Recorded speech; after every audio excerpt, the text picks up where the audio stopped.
उपयोगितावाद विषयक हमारे आज के नीति शास्त्रीय व्याख्यान का विषय है हेनरी सिस्विक का उपयोगितावाद।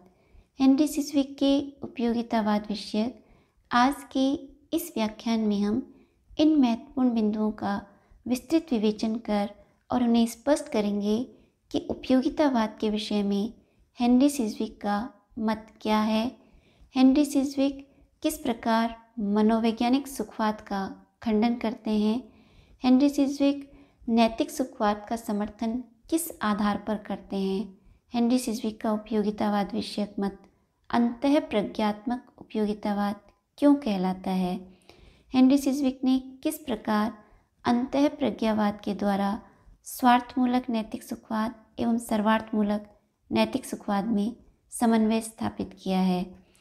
क्या नीति शास्त्रीय दृष्टिकोण से हेनरी सिस्विक का उपयोगितावादी मत जो है वह सुसंगत एवं तार्किक सिद्धांत है या नहीं।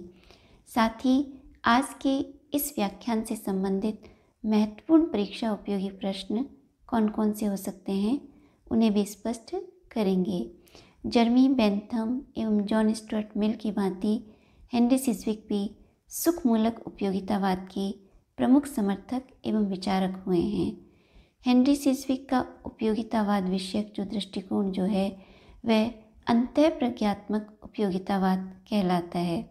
हेनरी सिस्विक को उपयोगितावाद का सर्वाधिक गंभीर समर्थक एवं विचारक माना जाता है क्योंकि उन्होंने जर्मी बेंथम एवं जॉन स्टुअर्ट मिल के उपयोगितावाद में जो विसंगतियाँ थीं उनका उचित निराकरण कर उपयोगितावाद का एक परिष्कृत एवं तार्किक रूप प्रस्तुत किया है।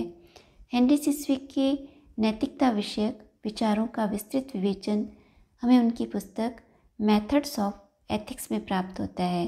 मेथड्स ऑफ एथिक्स नामक इस पुस्तक में मेथड शब्द एक विशेष अर्थ में प्रयुक्त हुआ है। मेथड्स वे बौद्धिक एवं नैतिक सिद्धांत हैं जिनके द्वारा हमें ये ज्ञात होता है कि मनुष्य को किस प्रकार का आचरण करना चाहिए।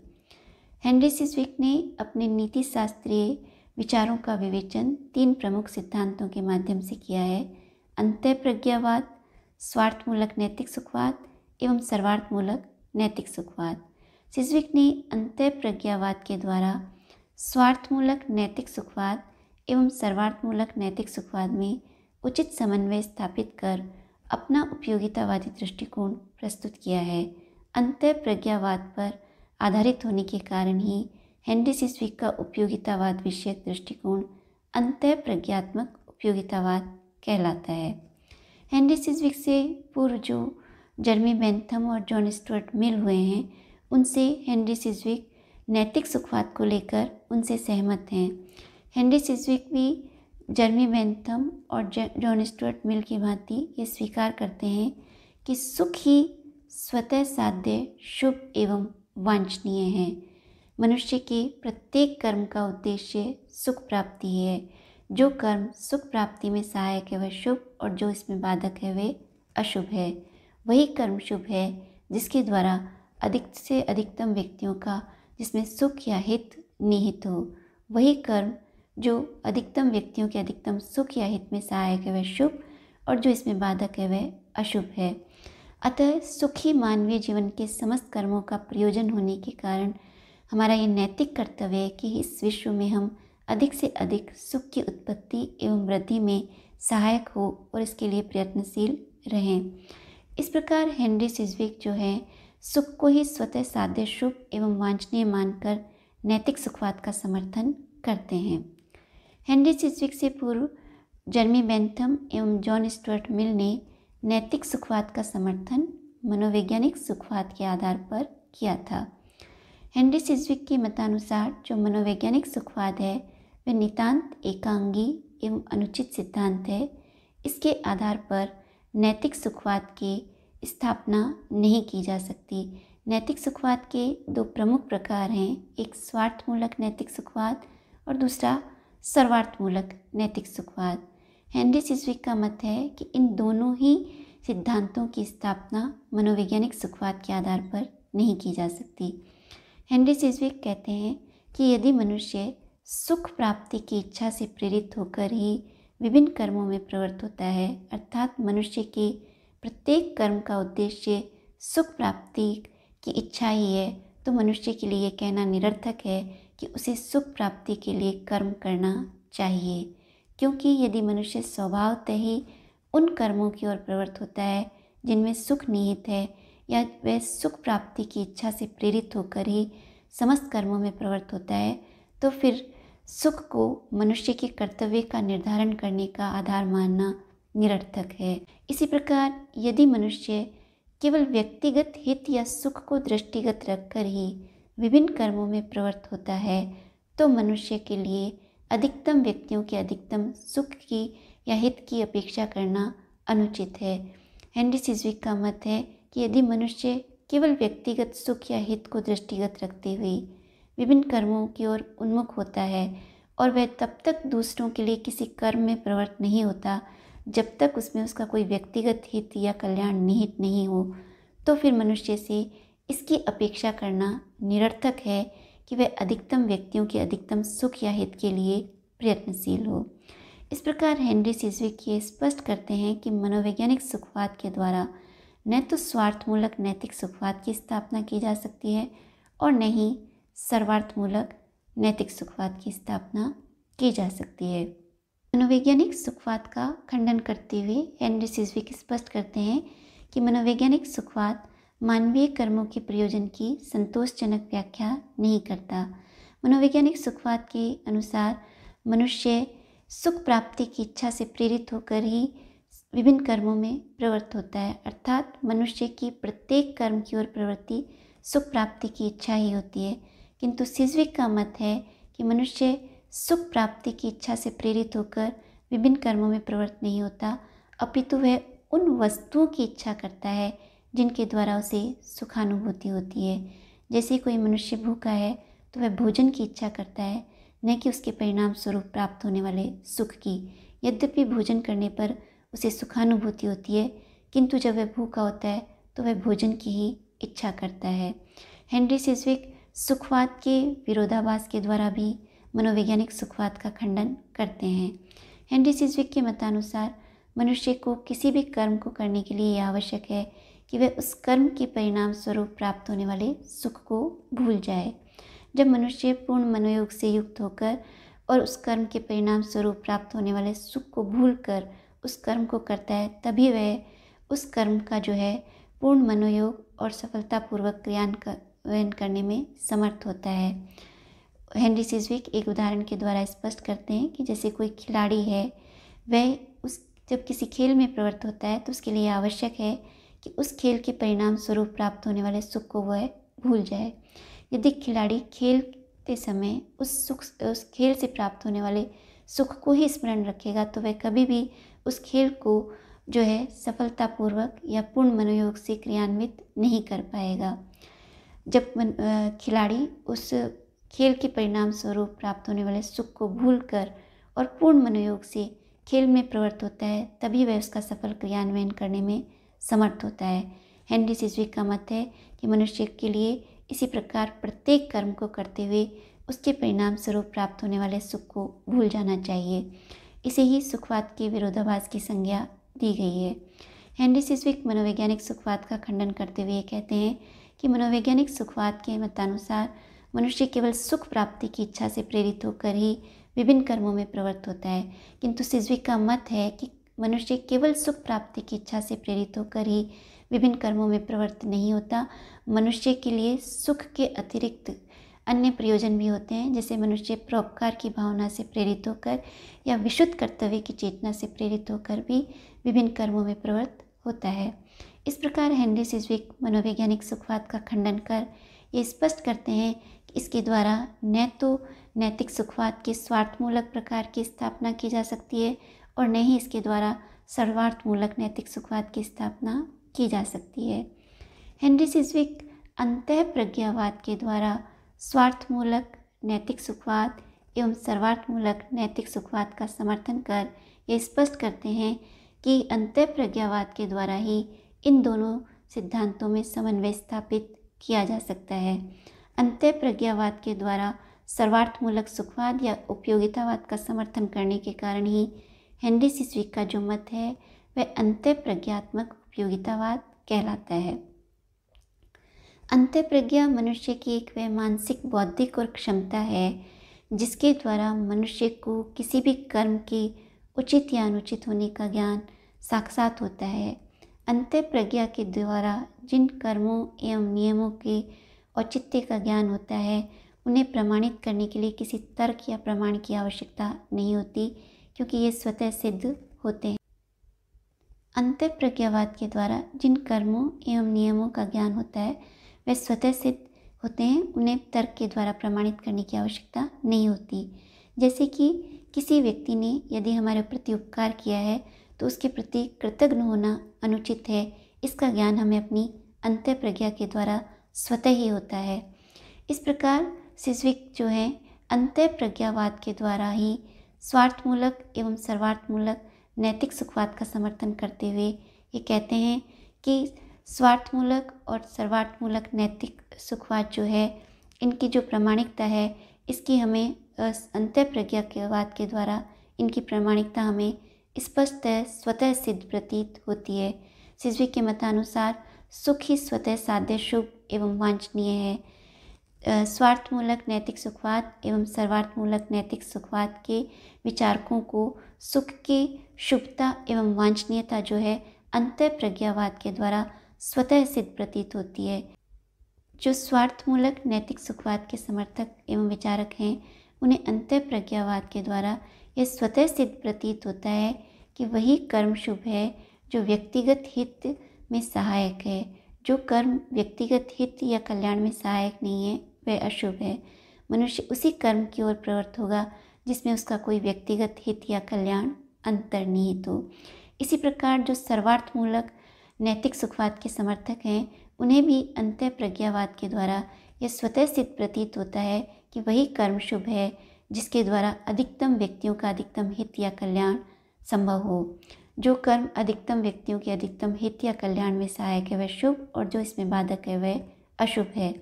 यदि किसी मनुष्य को अपना व्यक्तिगत हित या कल्याण त्याग कर यदि समस्त मानव जाति के हित या कल्याण में वृद्धि हो तो उसे अपने व्यक्तिगत हित या कल्याण का त्याग कर देना चाहिए। इस प्रकार सिस्विक अंतःप्रज्ञावाद के द्वारा स्वार्थमूलक नैतिक सुखवाद एवं सर्वार्थमूलक नैतिक सुखवाद का समर्थन करते हैं। हेनरी सिस्विक सर्वार्थमूलक नैतिक सुखवाद का समर्थन करते हुए इसके पक्ष में दो प्रमुख तर्क प्रस्तुत करते हैं। एक जो है समानता और न्याय पर आधारित तर्क और दूसरा जो है प्रचलित नैतिकता पर आधारित तर्क। समानता और न्याय पर आधारित तर्क को स्पष्ट करते हुए सिस्विक कहते हैं कि सुख ही जो है वह स्वतः साध्य, शुभ एवं वांछनीय है। इसका ज्ञान हमें अपनी अंतःप्रज्ञा के द्वारा स्पष्ट होता है।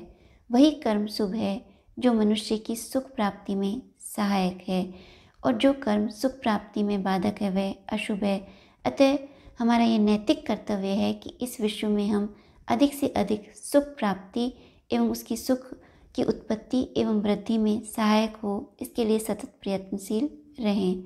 सिस्विक जो है सर्वार्थमूलक नैतिक सुखवाद का अंतःप्रज्ञावाद के द्वारा समर्थन करते हुए ये स्पष्ट करते हैं कि सुख ही स्वतः साध्य, शुभ एवं वांछनीय है। प्रत्येक मनुष्य के सुख का समान महत्व है। किसी एक व्यक्ति के सुख को दूसरे व्यक्ति के सुख की अपेक्षा तब तक अधिक महत्व नहीं दिया जाना चाहिए जब तक ऐसा करने पर संपूर्ण मानव जाति के सुख या हित में वृद्धि हो।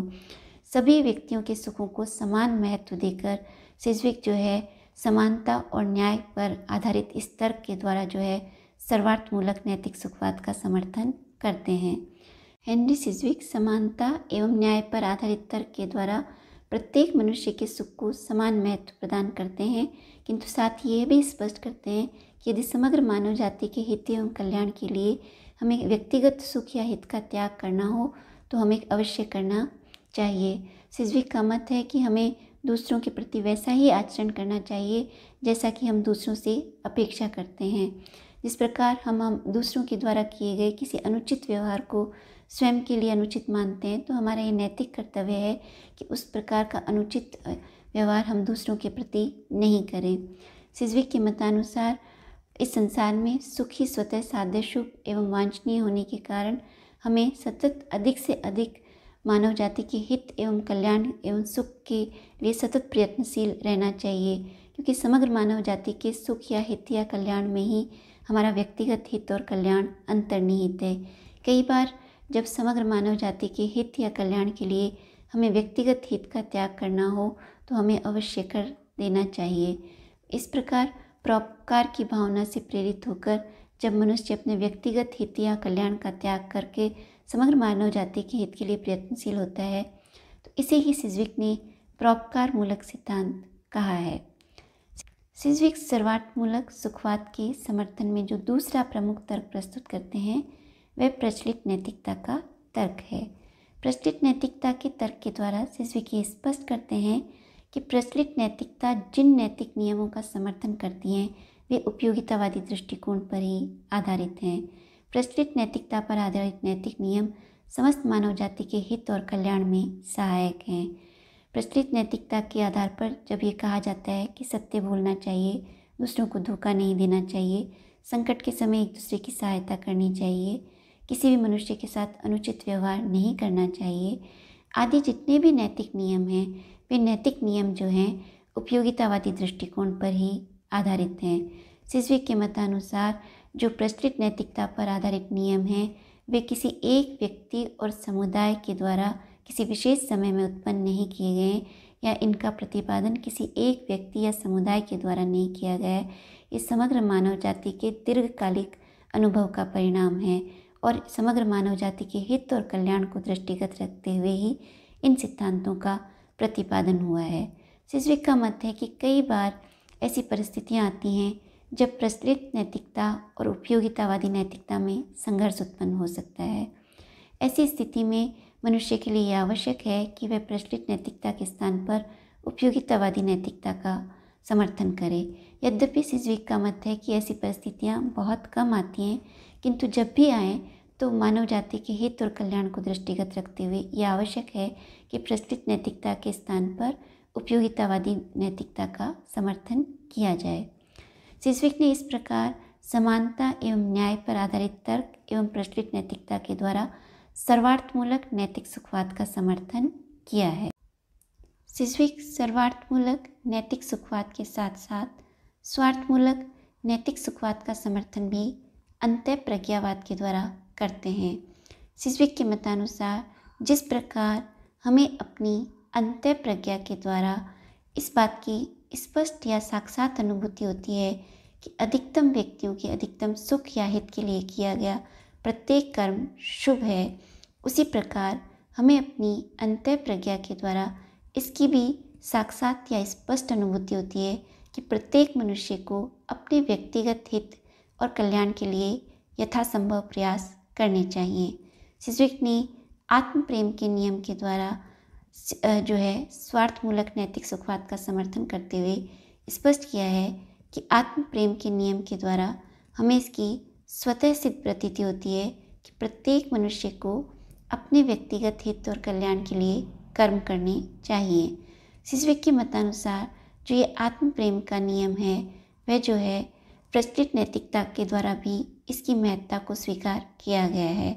सिज्विक के मतानुसार जिस प्रकार प्रचलित नैतिकता परोपकार, समानता या न्याय की महत्ता को स्वीकार करती है, उसी प्रकार प्रचलित नैतिकता आत्म प्रेम के महत्व को भी स्वीकार करते हुए ये स्पष्ट करती है कि प्रत्येक मनुष्य को अपने व्यक्तिगत हित और कल्याण के लिए जो है प्रयत्नशील रहना चाहिए। सिज्विक के मतानुसार जो ये आत्म प्रेम का नियम जो है वह सर्वार्थमूलक नैतिक सुखवाद में बाधक नहीं है। सिज्विक के मतानुसार जो स्वार्थमूलक नैतिक सुखवाद जो है उसका सर्वार्थमूलक नैतिक सुखवाद के साथ कोई जो है परस्पर विरोध नहीं है। सिज्विक जो है आत्म प्रेम के नियम के द्वारा स्वार्थमूलक नैतिक सुखवाद का समर्थन करते हैं। यहाँ जो सिज्विक आत्म प्रेम का प्रयोग कर रहे हैं उससे उनका अभिप्राय ये है कि मनुष्य को वर्तमान में प्राप्त होने वाले क्षणिक और अस्थायी सुखों की अपेक्षा भविष्य में प्राप्त होने वाले स्थायी और शाश्वत सुखों की ओर उन्मुख होना चाहिए। इस प्रकार सिज्विक जो है एपिक्यूरियन के भांति परिष्कृत सुखवाद का समर्थन कर जो है स्वार्थमूलक नैतिक सुखवाद का समर्थन करते हैं। सिस्विक ने जो उपयोगितावाद विषयक अपने मत का जो समर्थन करते हुए स्वार्थमूलक नैतिक सुखवाद एवं स्वार्थमूलक नैतिक सुखवाद का अंतःप्रज्ञावाद के द्वारा जो समन्वय प्रस्तुत किया है वह नीति शास्त्रीय दृष्टिकोण से कितना तार्किक एवं सुसंगत है। अर्थात हमारे लिए विचारणीय प्रश्न है कि सिस्विक का उपयोगितावाद नीति शास्त्रीय दृष्टिकोण से कितना सुसंगत एवं एक तार्किक सिद्धांत है। यद्यपि सिस्विक जो है जर्मी बेंथम और जॉन स्टुअर्ट मिल की भांति उपयोगितावाद का ही समर्थन करते हैं, इन तीनों ही विचारकों का जो उपयोगितावाद विषयक दृष्टिकोण है वह सुखमूलक उपयोगितावाद है, क्योंकि ये तीनों ही जो हैं सुख को स्वतः साध्य, शुभ और वांछनीय मानते हैं। किंतु सिस्विक ने उपयोगितावाद विषयक अपने मत की व्याख्या जो है अंतःप्रज्ञावाद के द्वारा कर जो बेंथम और मिल के उपयोगितावाद में जो विसंगतियाँ थीं उनका निराकरण करने का प्रयास किया है। बेंथम और मिल जो है उपयोगितावाद का समर्थन मनोवैज्ञानिक सुखवाद के आधार पर कर रहे थे, किंतु सिस्विक ने अंतःप्रज्ञावाद के द्वारा उपयोगितावाद का समर्थन कर उसे अधिक तार्किक एवं बौद्धिक जो है प्रतिपादित कर उसे अधिक सार्थक नैतिक सिद्धांत के रूप में प्रस्तुत किया है। किंतु सिस्विक के जो उपयोगितावाद है उसकी भी कुछ आलोचनाएं हैं जो इस प्रकार हैं।